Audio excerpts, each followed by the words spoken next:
अस्सलामुअलैकुम, मैं हूं मोहम्मद साजिद और आप देख रहे हैं SU इलेक्ट्रिक यूट्यूब चैनल। तो दोस्तों, आज हम एग्ज़ास्ट फ़ैन की सर्विस करने के बारे में सीखेंगे कि एग्ज़ास्ट फ़ैन की सर्विस कैसे की जाती है। दोस्तों, एग्ज़ास्ट फ़ैन की सर्विस साल में एक दफ़ा ज़रूर करनी चाहिए। तो सबसे पहले हम इसको दीवार से उतारते हैं। दीवार से मतलब कि उतार लिया है, उसके बाद इसका ऊपर वाला कवर टापा वगैरह वो उतारते हैं, पंखे इसके जो पर हैं वो उतारते हैं। और जनाब, ये देखिए थोड़ा सा जाम महसूस हो रहा है। तो इसको दीवार से कैसे उतारते हैं, तो ये आप दो प्लास्टिक के नट देख रहे हैं, इनको दीवार के साथ से खोलना और कसाई करना होता है। यानी कि एग्ज़ास्ट फ़ैन जो दीवार के साथ पकड़ करता है लगा होता है, इन्हीं दो पेच की वजह से लगा होता है। तो आप इसको और ज़्यादा मजबूत करना चाहते हैं तो आप इन दो पेच से 7 या 3 वायर को छील कर उसका लेमिनेशन उतार कर इसके पीछे कोई कील वगैरह या खड़पेंचा वगैरह लगा कर इसको और मजबूत और पक्का कर सकते हैं। जिस इलाके में आंधियाँ या तूफ़ान ज़्यादा आते हैं उन इलाकों में ये लाजमी आप कोशिश किया करें कि इसको पीछे से बांध दें। उसके बाद इसको खोलते हैं। ये इसका कैपेसिटर है। तो इसके जो कनेक्शन है आम पंखे या आम मोटर की से थोड़ा सा डिफरेंट होते हैं, क्योंकि इसमें दोनों तरफ चलना होता है। कभी हवा अंदर की तरफ लेके आनी होती है और कभी बाहर निकालनी होती है। तो उसका नीचे डोरी स्विच वगैरह होता है। तो दो इसकी वायर कैपेसिटर की होती हैं और एक मेन वायर होती है जो डायरेक्ट लगती है। तो इसके जो कनेक्शन है आम पंखे से डिफरेंट होते हैं। आपने निशानदेही कर लेनी है, निशानी वगैरह लगा लेनी है। अगर हम इस वीडियो में अगर इसकी मुकम्मल कनेक्शन बताएं तो वीडियो ज़्यादा लंबी हो जाएगी। तो जनाब, ये देखें कि आपने इसको अलग कर लेना है और इसकी जो मोटर है ये खोल लेनी है। तो ये मोटर के ऊपर वाले जो पेच हैं ये तो आसानी से खुल जाएंगे। तो ये देखें इसके 3 पेच लगे हुए हैं। अब जो इसके अंदर वाले पेच हैं वो थोड़ा सा मुश्किल और ज़ोर लगाकर खोलना पड़ते हैं। पहले भी हमने इसकी सर्विस की थी और इसके ऊपर एक कपड़ा वगैरह लगाया था कि इसमें डस्ट वगैरह अंदर ना जाए। तो इसमें डस्ट काफ़ी जाती है। तो जनाब, आप इसको अच्छी तरह से साफ़ कर लें खोलने से पहले, ताकि इसके अंदर बुश होते हैं, बुश वगैरह में मट्टी डस्ट वगैरह ना जाए। आप इसके ऊपर जो कचरा होगा, जो मट्टी होगी, डस्ट होगी, इसको अच्छी तरह से क्लीन कर लें। नीचे भी साफ़ सुथरा माहौल कर लें और उसके नट पेच आगे पीछे जितनी भी डस्ट होगी उसको साफ़ कर लें, ताकि जो इसके बुश होते हैं उन बुश में या अंदर मोटर में कचरा वगैरह ना जाए। बुश में अगर मट्टी आ जाए तो बहुत जल्दी बुश ख़त्म हो जाता है। बुश साफ़ सुथरा चले तो ही ठीक चलता है। अगर बुश में मट्टी आ जाए तो उसकी जो लाइफ है वो बहुत कम हो जाती है। तो ये थोड़ा सा टाइट खुलते हैं। इसके जो अंदर वाले पेच हैं 4 पेच लगे होते हैं 4 कोनों में, तो ये थोड़ा सा ज़ोर लगा कर खोलने पड़ते हैं। कोशिश करें कि आप इसको थोड़ा सा मोबिलायर या कोई पानी वगैरह अगली साइड लगा दें, अगली साइड से, या मोबिलायर वगैरह लगा दें तो ये रवां होकर बहुत जल्दी खुल जाएंगे।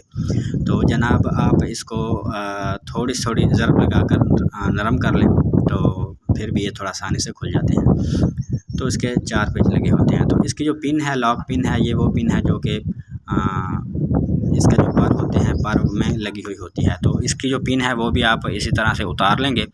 पिन उतारने के बाद जनाब, इसका जो स्टेटर है और जो रोटर है ये अलग अलग हो जाएंगे। जब स्टेटर और रोटर अलग अलग हो जाएंगे तो आप दोनों इसके जो फ्रंट और बैक टापे हैं ये इजीली बाहर निकाल सकते हैं। उसके बाद इसके जो बुश हैं और इसका ये शाफ्ट है ये आपने अच्छी तरह से साफ़ करनी है। इसमें बिल्कुल डस्ट वगैरह कचरा वगैरह कोई चीज़ नहीं रहनी चाहिए। इसको अच्छी तरह से क्लीन कर लें, साफ़ कर लें।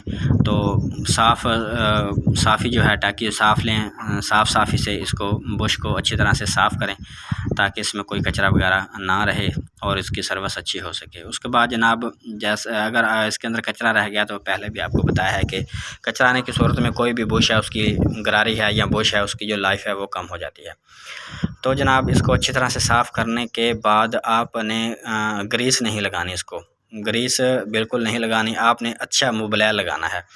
दोस्तों, जो ग्रीस होती है वो बुश को ख़त्म कर देती है, तो ग्रीस नहीं लगानी चाहिए। इसको हमेशा मोबिलायर ही लगाना चाहिए। कोई भी बुश हो उसको मोबिलायर लगाना चाहिए। तो बुश के साइडों पे एक जाली सी लगी होती है, फोम टाइप सी, वो थोड़ी सी जाली होती है इस किस्म की, बूरा वगैरह की, जैसे बूरा होता है इस किस्म की जाली होती है। वहाँ पर जो है ये मोबिलायर है ये स्टोर करना होता है, यानी कि उसको तर करना होता है। तो आप इसको अच्छी तरह से मोबिलायर के साथ तर कर दें। अंदर भी थोड़ा सा मोबिलायर लगा दें बुश के, और जो बुश के बाहर जाली है इसको अच्छी तरह से फुल कर दें। जितना ज़्यादा हो सके उतना ज़्यादा इसके अंदर मोबिलायर डाल दें ताकि ये फुल हो जाए। यहाँ पर दोस्तों मोबिलायर स्टोर हो जाता है तो ये ऐसा ऐसा फिर जो है ना बुश को मिलता रहता है। तो शाफ्ट के ऊपर भी थोड़ा सा मोबिलाइल लगा दें। तो उसके बाद आपने इसको अच्छी तरह से साफ़ कर लेना है, जो स्टेटर होता है, जो रोटर होता है। साफ़ करने के बाद इसको फिर उसी तरह से हम कसाई कर देंगे जिस तरह से हमने खोला है। दोस्तों हमारी कोशिश होती है कि वीडियो कम से कम छोटी से छोटी बने, ताकि आपको समझ भी आ जाए और बात भी क्लियर हो जाए, ज़्यादा आपका टाइम भी ज़ाया ना हो। तो आप फिर इसको अच्छी तरह से कसाई कर देंगे। आप कोशिश करें कि जब ये नट कसाई करें तो बराबर कसाई करें, आमने-सामने वाले फिर दूसरे आमने-सामने वाले नट बराबर कसाई करें। ये स्विच और कैपेसिटर है, इसको बचाकर हम इसको धोएँगे। तो आप किसी भी नल के नीचे से इस तरह इसको आप ब्रश की मदद से अच्छी तरह से इसको इस तरह से वॉश करेंगे। अच्छी तरह से वॉश करना बहुत ज़रूरी है, ख़ास तौर पर बाकी हिस्सा ना भी वॉश करें तो जो इसके पर होते हैं उनको लाज़मी वॉश करें, क्योंकि पर के ऊपर जो डस्ट वगैरह जम जाती है और फिर उसका वेट जो है ज़्यादा हो जाता है। क्योंकि इससे मोटर इतनी ज़्यादा हैवी तो नहीं होती, छोटी सी मोटर होती है, तो कुछ परों का वज़न होता है और फिर जब डस्ट आ जाती है तो डस्ट परों का वज़न जो है ज़्यादा हो जाता है। बाज़ औक़ात इतनी डस्ट होती है जब हम एग्ज़ॉस्ट फ़ैन खोलते हैं कि उसका वेट डबल हो जाता है। जितना पर का वज़न होता है उतना ही उसके ऊपर डस्ट कचरा वगैरह का वज़न हो जाता है।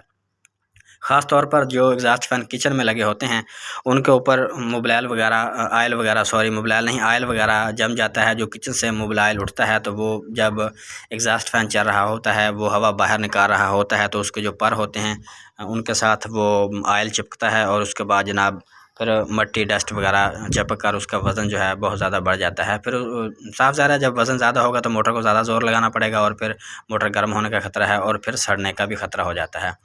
तो जिस तरह से ये हमने खोला था सेम फिर आप उसी तरह इसको फिट कर देंगे अच्छी तरह से। तो जनाब उसके बाद वायर का मैं आपको दोबारा कह रहा हूँ कि आपने वायर का ख़ास ख्याल रखना है। अगर वायर इसके आगे पीछे लग गई तो पंखा आपका जल जाएगा। चंद मिनट चलने के बाद ये जल जाएगा। जब आप उल्टी तार लगाएंगे तो इसकी स्पीड भी कम हो जाएगी, पहले ही पता चल जाएगा कि तारें उल्टी लगी हैं। और फिर उस तरह तरतीब से जिस तरह के हमने खोला था उसी तरह से तरतीब से आपने इसको लगा देना है। दोस्तों अगर आपको हमारी वीडियो अच्छी लगे तो हमारे चैनल को सब्सक्राइब, वीडियो को लाइक, बेल नोटिफिकेशन ज़रूर ऑन कीजिएगा। तो जनाब उसके बाद जो इसका कैपेसिटर है ये आपने नीचे लगाना है, मतलब कि इसकी जो सपोर्ट हुक है इस हुक के नीचे हो ताकि पर के साथ ये टच ना हो। जिस तरह के आप वीडियो में देख रहे हैं, आप इसको टेप की मदद से इस तरह से नीचे लगा देंगे। अगर आप चाहें तो इसको पेच भी लगा सकते हैं, लेकिन इसकी पेच लगाने की खड़पेंचा जिनके लगाने की जो जगह है वो टूट गई है, किसी और ने पहले शायद मोटा खड़पेंचा लगा दिया होगा शायद इसलिए टूट गई है। तो फिर ये आप इसकी जो सपोर्ट होती है सपोर्ट के साथ टेप से अच्छी तरह इसको थोड़ा सा नीचे ही रखेंगे और फिर आप इसको दीवार के साथ लगा देंगे। कोशिश करेंगे जब आप इसको दीवार के साथ लगाएं तो इसके जो पेच हैं सपोर्टें हैं और उसको खड़पेंचा वगैरह लगाकर पीछे यानी कि दीवार के कील वगैरह या खड़पेंचा वगैरह लगाकर और कॉपर की वायर लगाकर इसको पीछे अच्छे से मजबूती से बांध दें।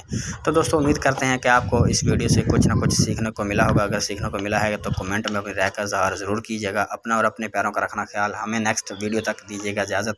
अल्लाह हाफिज़। स्टॉप कर।